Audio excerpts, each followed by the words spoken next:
kesiptaş yakın dostumuz Xotan'dan mağu taşını tekli makandan tipi yaptı. Bu meteorit qarala. Mağu taşqi postlar qavti.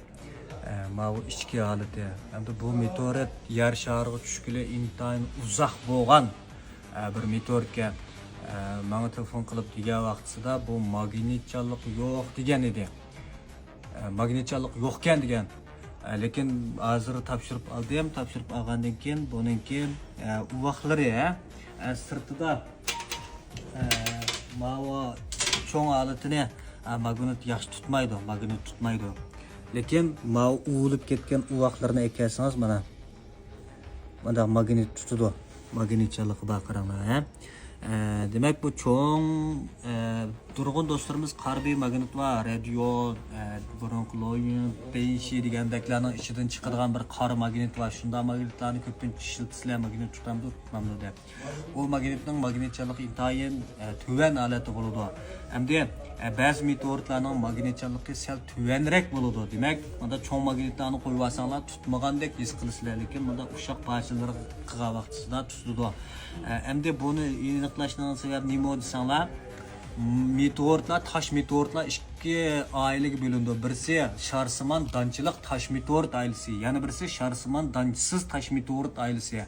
Şarsimon danchilikqa magnit tutadi, şarsimon danchisizga magnit tutmaydi.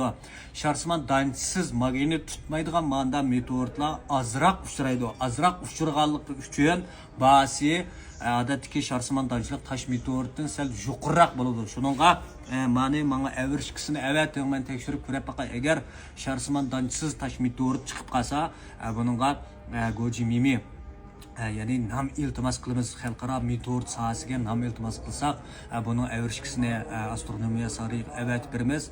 Avrishkisini tekshirib bo'lgandan keyin falan turdagi meteorit, manda meteorit mana o xil orbitidan kelgan, buningki nomiga manda deb nam beriladi. Nam berilgandan keyin xalqaro meteorit sohasiga tizimlandi. Yangi bir meteorit sohasiga qo'shiladi degan gap. Shuning uchun mana avrishkisini avatman tekshirib ko'rib baqay deb qilgandim. Ekeptul keldi, lekin bu şarsimon danchilik taş meteorit turgi tava bo'lib chiqdi. Shuningga nurg'un do'stlarimiz meteoritninki ba'zi meteoritlarni ko'rib va andakan mundakan. Yana biz ba'zi meteoritlarni ko'rib andakan mundakan deb qilsizlar. Buningki 40 ming xildan ashudi. 40 ming xil degan gap, 40 ming xil baho, 40 ming xil yangi degan gap. Shuningga meteorit havaskorlari bo'lsanglar, mush meteoritlarni farqlantirish, turga ayirish usullariga yaxshiroq diqqat qilsanglar bo'ladi. Meteorit havaskorlari yurak berib saqlanib, meni qo'shmagan do'stlar qo'shib olgandan keyin inkas rayoniga qo'linglardagi tashlarni avatib qo'ysanglar, bizga yarsa biz olamiz, boshqalarga yarsa boshqalar oladi. Men Gonpuyida meteoritning ummatlarini bir o'lchab ko'rib boqay.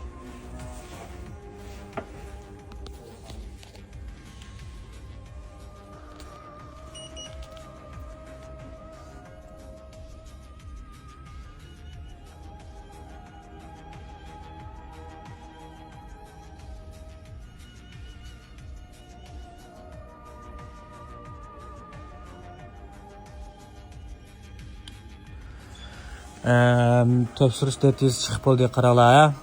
Mushu meteoritlarda eng asosli bo'ladigan ilminat ma'vo gu.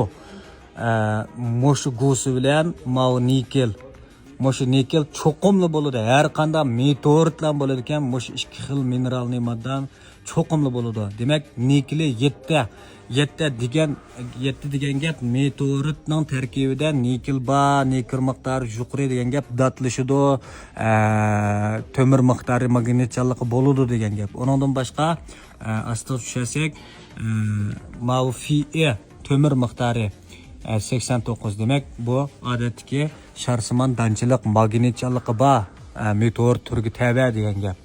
Ama shunga yaxshiroq diqqat qilsanglar bo'ldi do'stlar. Maningdek ba'zi meteoritlar va necha ming yil bo'lib chirib ketgan. Bunday meteoritlar chiqib qoladi. Meteorit havaskorlari yurak berib saqlanib, qo'shmagan do'stlar qo'shib olsanglar bo'ldi. Inkas rayoniga teshinglarni avatib qo'ysanglar, bizga yarsa biz olamiz, boshqalarga yarsa boshqalar oladi.